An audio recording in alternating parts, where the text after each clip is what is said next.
This is where it starts to, you get to the unique part of M6 when you're talking about the tunnel. So let's spend a bit of time just focused in on that.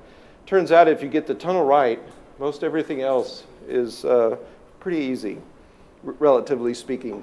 If you get the tunnel right, yes, you're looking at me like, yes, the big if you get the tunnel right. And it's not just getting the tunnel done, it's getting it done correctly. It's not that you just got through it and now you didn't cause any major problems. There's actually a specific architecture that you're trying to create, because this tunnel is going to be your access to the anterior chamber, and it's going to be the thing that seals the eye. It's going to be the thing that facilitates the healing process of the eye. And if you don't have that all done correctly, any of those things could go wrong. You could have poor access to the anterior chamber. You could have poor wound healing, and you won't have a one-way valve effect that you want to have. So it's really quite important to have all those things together. There's a lot of different ways that tunnels are made. I'm going to show you one approach that I've found pretty reliable in terms of the training process. My emphasis over the years has been to try to find not just a technique that is good quality, but that is easy to train also. So it's no good to have a very elaborate procedure that no one can learn. The ideal is to have a great process that actually you can learn. And so that's what I've looked for over the years. What I'll show you is my best thought about that. But there are other ways. And Dave may have some other thoughts about that too. So I'm not trying to say this is the only way to do it. I'm just trying to show you a way that I think would be easy for you to learn. Okay? The dimensions are important. The distance from the limbus is critical. If you get too close to the limbus, then you have increased astigmatism. In fact, I usually draw on the board when someone's first learning a tunnel. There's 2 or 3 different approaches to where the tunnel is, a straight line, and the distance from the limbus. And I can tell you fairly precisely how much postoperative cylinder you'll have with each of those, because it's so predictable. The 1.5 millimeters from the limbus gives you the best combination of access. If it's too far back, in other words, it's very difficult to get the instruments into the eye. If it's too close, you get astigmatism. Where's the happy medium? Where's the best compromise? About 1.5 millimeters from the limbus. The problem is, though, and as all you guys on this side of the room are discovering or have already discovered, is that no one drew that limbus on the cornea for you and said, there it is. It's a zone. It's not a line. And so you have the problem of trying to identify. When I say 1.5 millimeters from the limbus, you can say, yeah, okay, got it. But then you're going to get in the operating room and say, so where is that 1.5 millimeters from the limbus exactly? And that's part of what you learn from experiencing a lot of these cases, is identifying that. And I'll give you, and Dr. David will give you some tips about how to identify the limbus accurately so you can be consistent. You want to be about 1/2 to 2/3 scleral depth. You want to always be on the deep side, not the shallow side, in other words.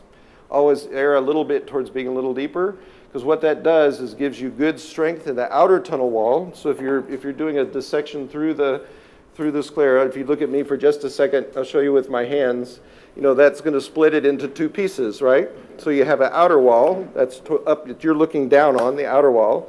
And then you've got an inner wall that's on the underside that you can't even see. And this inner wall is the key to access, because it's the one that gives way. The outer wall is what you use to stabilize your instruments against. It provides the pivot point. It provides the strength, the point that you hold instruments up against is that outer wall. If it's too thin, then it stretches too much, and it's hard to maintain proper positioning of the instruments because you don't have a nice strong outer wall. So you got to get just enough depth to have a nice strong outer wall and a nice thin inner wall so that it opens easily when you want it to open, but it also is thin and flexible so it closes quickly when you're ready for it to close. If it's very thick, it won't close quickly. It's too thick. If it's thin, it closes readily. So that's why that thickness is important. Look out for those vessels that may bleed. It is easier to make a straight line, but the frown incision that I'm recommending is the one that's going to give you the least astigmatism. And I'll show you that in just a minute. So this is an example of the scleral groove. So this is the same eye, the same patient, and this will just be segments from this one operation. So you can see stabilizing with the left hand with the Colibri forcep. I'm not grabbing anything, I'm just pushing against it. Let me run that one more time. Oops, sorry. So dry, because you get the best view. You can see the depth better if it's a dry bed. I'm just pushing. You notice I didn't grab anything. And I make that nice arc. And there's the limbus line. I think the limbus is right about there. So I'm about 1.5 millimeters back from that. And I do 2 passes to get a good consistent depth. I'll show you a whole case in just a minute. The angle of the initial approach doesn't have to be exactly perpendicular. In fact, the problem with perpendicular is it's very hard to see how deep you are. If the blade is exactly perpendicular, you can't tell, are you too deep or not? And of course, what you don't want to be is too deep, because now you're right down on the uvea. So if you're slightly angled, 30, 45 degrees, thereabouts, then it's a little safer. You have less risk of going too deep too fast. You've got better control, in other words, and that's what this is all about, right? Surgery is always all about maintaining control. So that's the reason for a slight off-axis approach. Once you've established the proper depth, then you can rest the blade on the scleral wall and then begin the dissection to get the rest of the tunnel made. But at first, you start with a slight angle so you don't go too deep. You always pivot the blade around the tip.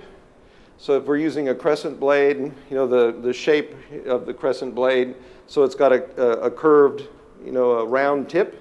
And if you think of that as that curve at the tip as a radius, and at the dot where that radius is the center of, that's where you pivot the blade. It should pivot around that point, because the blade is designed to cut at its edge. And so if you turn a blade and pivot it at that point, it will cut at the tip. If you don't pivot it at that point, if you try to slice in various, it won't cut efficiently, because that's not what it's designed to do. It's designed to cut only at that tip or down the side. So that's why that's important, and avoiding wobbling the blade up and down. Because of the angle on the blade, so if you look at me for just a second again, if you're holding the blade so, you know, the blade is sticking out like this. If you just turn with your fingers, the blade goes up instead of off to the side. So if you do that, that doesn't work. Now you've got a tunnel that's cutting, you're seesawing the blade up and down like this. That's not it. It's side to side. So it takes wrist and fingers. So it's a very complex movement, actually, to get it to work right. The great thing I found is you can do this with grapes. If you haven't tried it on a grape, I would encourage you to try using the crescent blade on a grape to just peel the skin off that grape. If you can peel the skin off a grape with a crescent blade, you'll probably be in good shape to make your first tunnel dissection.